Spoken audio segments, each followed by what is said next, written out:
Everybody faces adversities in life. Every one of us have faced, and will face various adversities in life. Some are big, some are small. Some are medical, some are material, some are spiritual, some are social. But all of us, everyone, faces adversity in our lives. And we need role models in our lives. People who we can identify with, who we can relate to, who we can see that they faced adversities in their lives too, and they've overcome them. You see, role models inspire us to believe that we can overcome our adversities too, just like they overcame their adversities.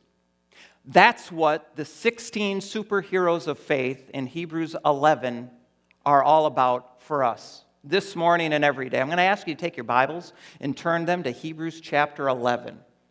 Hebrews chapter 11, it's about 16 people, some of whom we're going to highlight today, 9 of which we're going to highlight today. 16 people who boldly stood against the adversities in their lives with the audacity of hope in God. And how God uses these people in the Old Testament to inspire His New Testament Christians to stand against and overcome the adversities in our lives too. These are people, role models, that we look up to. And they inspire us. And people usually feel connected somehow to a role model in their lives. I have mine and you have yours.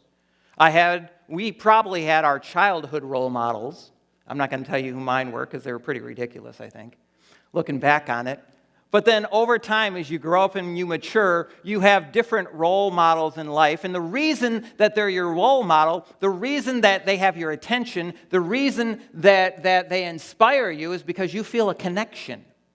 You feel some kind of a connection to them. And it's going to be in sports or religion or in music or in politics or like the American Idol, if you're into that show and if that show's still on, because I know The Voice has been on. And there's all these, those shows like that. You know what they're all about?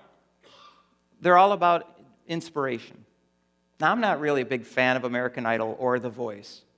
But it occurs to me that almost in every episode, somebody stands up and looks at one of the judges and says, "Oh, you need to know, you don't know how much you were a role model to me growing up. You so inspired me by your music or by your whatever." So I think that's a really good illustration of what role models do and the value that they have in our lives. They are the ones who gain our attention, who we feel we have some kind of a connection to. We see some similarities between them and us, or we see, like what we are in common, or we see in them what we'd like to be.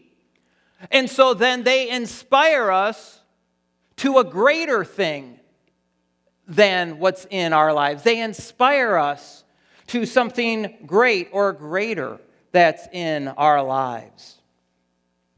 And there's one more reason that we feel connected with role models in our lives.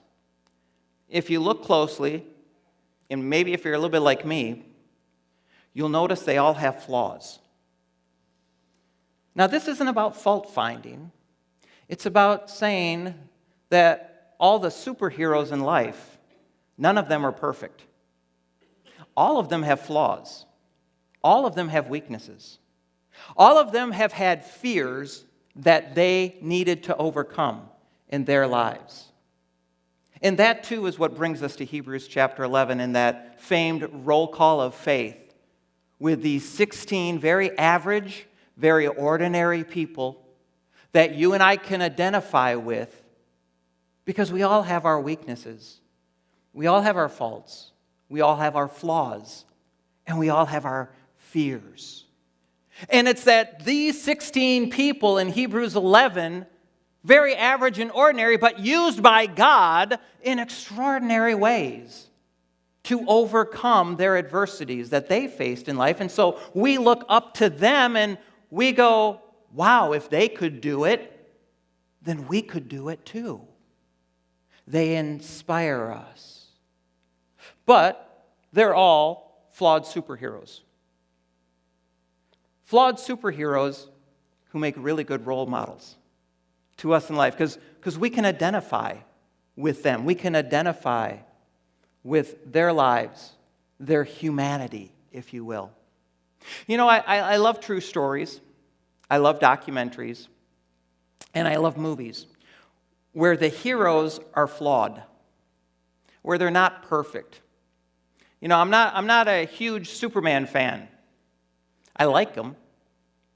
But I like it when my heroes aren't so great and grand and bigger than life that I can't relate to them. I mean, the dude's got like no vulnerabilities or weaknesses except for the kryptonite. That's the only thing. I don't get how Batman could have ever stood toe-to-toe with him in Dawn of Justice. Because he's Superman, for Pete's sake, right? I can't relate to Superman because he doesn't have any flaws or weaknesses, but I can relate to heroes in movies or in real life who have some flaws and have some weaknesses, and yet even though in spite of those flaws and weaknesses, they strive towards nobility. They strive to a greater good that usually involves saving someone or doing something major and effective in other people's lives around them. And the one thing that I've noticed in true life movies or documentaries or even some fictional movies is that the hero, the true hero, is the first one to say, "Hey, I'm no hero. I'm just a man in a can." Like Iron Man said in his movies, which he got, I believe, from Neil Armstrong when after Apollo 11 happened and they were touting how great and wonderful and heroic Neil Armstrong was, and I think it was either Buzz Aldrin or Gus Grissom and a guy named Pete who went to the moon in Apollo 11. He said, we're no heroes. I'm no hero. I was just a man in a can. They lifted that line into the Iron Man movie. It's a very humble statement. I'm just a man in a can. You know, if you can get beyond Tony Stark's arrogance and boastfulness and bravado and insecurity and his showmanship, you see in the Iron Man movie that he's really a good guy. Somewhere buried beneath there's good character, there's good integrity. And he strives for a greater good, as all the Avengers did. I like the Avengers movie, the first one. I got lost as they went on and on and on, but I like the first ones. And all of the Avengers, if you look at them, these superheroes, they all had their faults and their flaws and their weaknesses. I mean, Thor had to overcome and have his rough edges of his impulsive anger rubbed off of him before he became the leader that he became. And then even his brother Loki is kind of a likable villain, which if you get past his deception and his lying and his trickery, he really seems to be a guy who otherwise wanted to do well. And then there's Black Widow. She had a really rough start in life, but she overcame that by hanging around with the right people. And then you even had Captain America. Captain America, even though he overcame his diminutive stature with some very serious steroids, and he was the guy who didn't like bullies, and I identify with that line because I never liked bullies either. I was always on the wrong end of that fight. He said, I didn't like bullies, and even though he fought in a very virtuous way in a very virtuous war, after the war was over, he seemed to get lost. If you followed him in all of the movies that came out with him in it, he seemed to get lost. He seemed not to know what to do with himself when there wasn't a war to fight.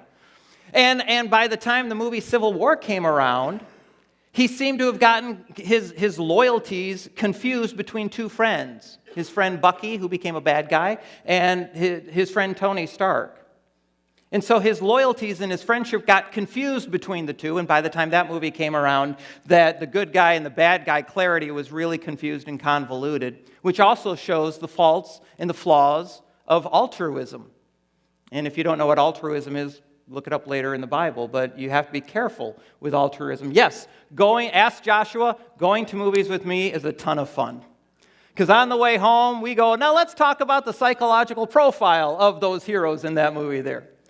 And look at the things that they have to overcome in their lives to achieve and aspire to a greater good in their lives. So True stories, documentaries, certain superhero movies, they aspire us to a greater good in our lives. The exact same thing is true of these superheroes of faith in Hebrews chapter 11. These 16 men and women, that average, ordinary people that God used in extraordinary ways. Hebrews chapter 11, verse 1. It says that faith is the substance of things hoped for and the evidence of things not yet seen. That tells us that our faith in God, according to the Bible, is the audacity of our hope in life. Because faith is the substance of things hoped for, the evidence of things not yet seen. Substance and evidence are those things you can hang on to. They are the tangible things that gives you reason to conclude, to hope in life and in God. Our faith in God is the audacity of our hope, that never say die internal drive in us, that believes in an unseen God to do things that are not yet seen in our lives. It's the same thing that they were doing in the Old Testament that we're doing in the New Testament. All these 16 people are Old Testament characters. And the same things that we're doing in our lives, living by faith and not by sight, is the same things that they were doing in their lives in the Old Testament. They were living by faith and not by sight, living by faith in things not yet seen. That's why we can relate to them. That's why they can inspire us. That's why we look to them in Hebrews 11, because they were people just like us. Yet God used them in extraordinary ways because they had an audacity of hope to overcome the adversities in their lives. Look at Noah in verse 7 of Hebrews chapter 11. It says, Noah, when warned of things not yet seen, in holy reverence, he built an ark to save his family. Yeah, Noah's the only guy in the room. He's the only guy in the room who's talking about God's judgment, who's talking about God's grace, and who's talking about God's salvation. He's the only guy in the room who has this audacity of hope to build something that nobody's seen for something that has never happened in anybody's life yet. Yeah, Noah's the Christian who stands in the room and talks about God's grace and God's salvation and God's judgment when nobody else wants to talk about it. Noah's the Christian who's rebuked, rebuffed, reviled, and dismissed away as some kind of religious nut who's lost a hold of reality. In 2 Peter chapter 3, verses 3 to 11, it says, in the last days, scoffers will come, and will, following their own evil desires, they'll say, where is this promise coming? Ever since our ancestors died, everything continues as it has since the beginning of creation. They deliberately forget that long ago, by God's word, the heavens were made and the earth was formed out of water, and by these same waters, the world of that time was destroyed. And by the same word, the present heavens and earth are reserved for fire, for the day of judgment and for the destruction of the ungodly. So do not forget this one thing. With the Lord, a day is like 1,000 years, and 1,000 years are like a day. The Lord's not slow in keeping his promise, as some understand slowness. Instead, he's patient with you, not wanting anyone to perish, but everyone to come to repentance. But the day of the Lord will come like a thief. The heavens will disappear with a roar, the elements will be destroyed by fire, and the earth and everything in it will be laid bare. Since everything will be destroyed in this way, what kind of people ought you to be? Church, if you've ever felt like the only Christian standing in that room, at home, at work, at school, out in the community, not only does Noah know how you feel, you've got something incredibly important in common with Noah. A person with the audacity of hope like Noah is the one who speaks up and stands up and keeps building. Because they know that what God said he's going to do, he's going to do. And it's not that we rejoice over God's coming judgment, but we get excited about God's offer of salvation that comes from His grace today. I hope you're spending more time, more of your Noah time in people's lives, talking about His grace than about His judgment. I mean, I get both can get them to the cross, but you can draw a lot more flies with honey than you can with fire. Now, the fire's coming, absolutely, but the honey's already here. The honey's here right now for them. And if you've ever felt like, man, I'm the only Christian in the room, no one knows how you feel. And you've got something in common with Noah. That's why you can look to Noah and go, wow, look what he overcame in his life. I can do that too. Or about Abraham. Look at Abraham in verse 8. He's touted as the father of faith. It was a credit to him as righteousness because he believed God. And he did. He started out believing God. He followed God's lead and moved from the Ur of the Chaldeans to a new land he had never seen before. He took his wife and he took the few friends and maybe the extended family members, the cousins and everything with him. And they said, where are we going, Abraham? And he said, I don't know. We're going this way. And Sarah's asking, where's the road map? Lot's asking, where's the GPS? I don't know. We're just going to follow God, and God's going to lead us to His promised land for us. And he had a great start with God. Abraham believed God right up until the point where he didn't believe God. Did you forget that part of Abraham's story? God said, Abraham, I'm going to bless you and Sarah with a little baby by this time next year. And Abraham and Sarah said, you got to be kidding me, God. Well, look how old we are. We are well past childbearing age. I mean, Abraham looked at Sarah and Sarah said, don't look at me. And so Abraham believed God right up to the point where he stopped believing God. And he didn't believe God. But God is faithful. God keeps His word even when we don't believe it. And so God went ahead and blessed Abraham and Sarah because God had a plan. And so He blessed them with a little baby boy named Isaac. And then, maybe because of that, Abraham believed God again when he laid it all on the line, when he laid his son Isaac on that altar on Mount Moriah in Genesis 17. I mean, that's belief. You don't really know if you believe God until you lay it all on the line with faith, trust, and hope in God.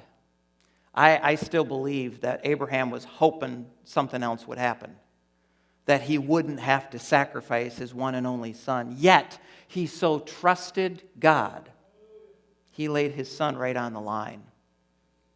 But Abraham, the great father of faith, which he was not a perfect man. He had flaws. He struggled at one time with believing and trusting in God. He reminds me of that father in Mark chapter 9 who came to Jesus and I believe genuinely said, Jesus, I believe, just help me with my unbelief. Has that ever been you? Don't raise your hands, but I think almost everybody should. I think we've all lived long enough where there has been at least a couple of times where we said, Lord, I believe, but I just don't know. I'm struggling in my belief, Lord. That could be all of us, actually, or any of us at some point in time in our lives. Have you ever noticed it's not the eternal things we have a hard time struggling to consistently believe God with, it's the everyday things.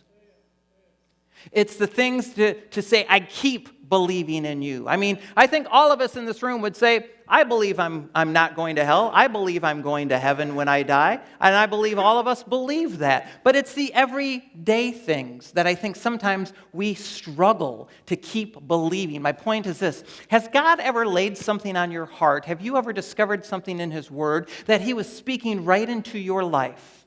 And you instantly believed it? There was a witness in your soul, in your mind, in your heart, in your spirit. You said, yes, God, this is for me. God, you're going to do it. And you believed it right up to the point where you stopped believing it, where you questioned it because it was too big. or too small. You were too young or too old.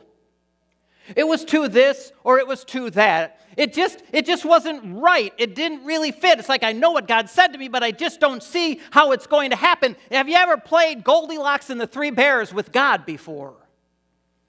You know Goldilocks and the Three Bears? One was too big, one was too small. This was just right.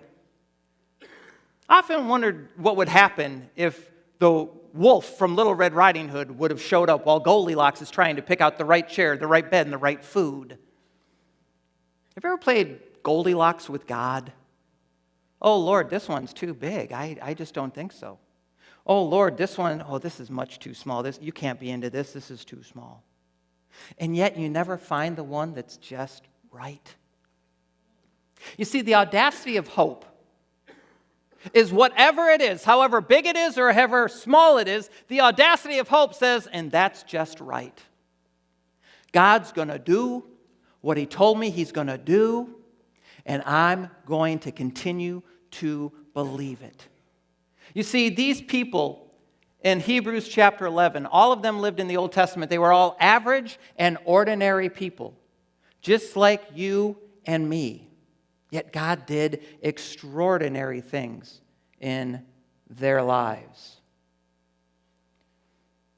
It reminds me of Isaiah chapter 43, too, verses 19, where God says, "Behold, I am doing something new right in front of you, and you don't believe it." Sometimes I think we don't believe it because we don't see it, and sometimes we don't see it because we don't believe it.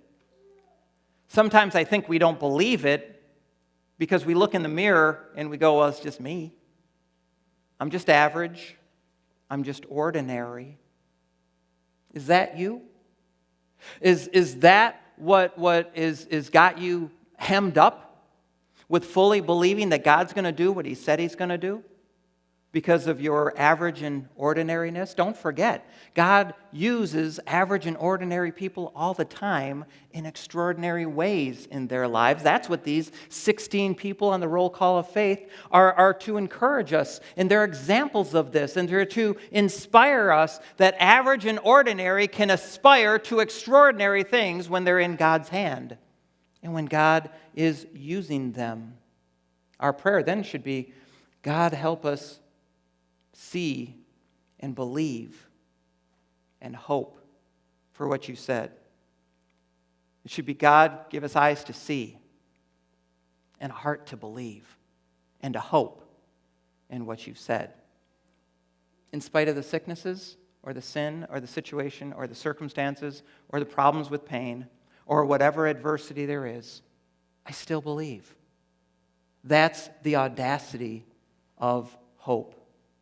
That I still believe, in spite of it all, in what you, God, can do in me, through me, and for me. I still believe. That's the audacity of our hope.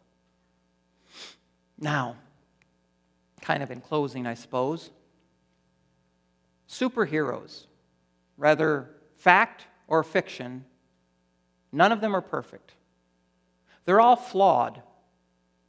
If you circle back to Superman, even Superman had his kryptonite.